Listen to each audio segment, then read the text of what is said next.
Hello, what's up guys? So, bertemu lagi kita hari ini. So, hari ini saya nak share berkaitan CF Moto 675SR yang baru je turun dekat Malaysia beberapa hari lepas.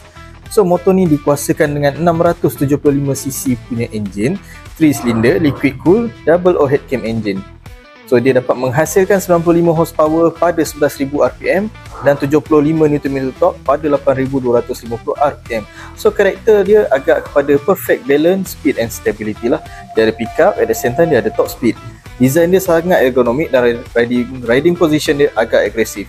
So, dia dapat bagi experience seperti SPK walau dia dalam kategori sport bike. Ketinggian seat dia hanyalah 810mm. Dengan berat 195 kg, so korang masih lagi boleh handle sebab dia ringan dan rendah. Safety features dia yang menarik kat sini adalah dia ada braking ABS depan dan belakang.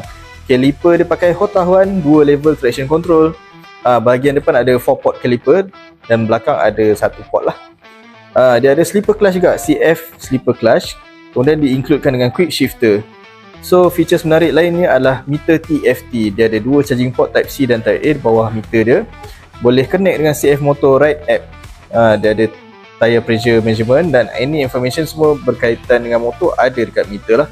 Fakta menarik dekat sini, dia ada air hood untuk braking dan cooling system lah. So dia dapat maintain optimal brake temperature. Kalau nak grip tu dia akan lebih baik kan. Dekat Malaysia dia datang dengan 2 color, Nebula Black dengan Nebula White. By the way, I tak cerita lagi pasal suspension dia. Suspension digunakan upside down. Bahagian depan boleh preload adjustable daripada Kayaba.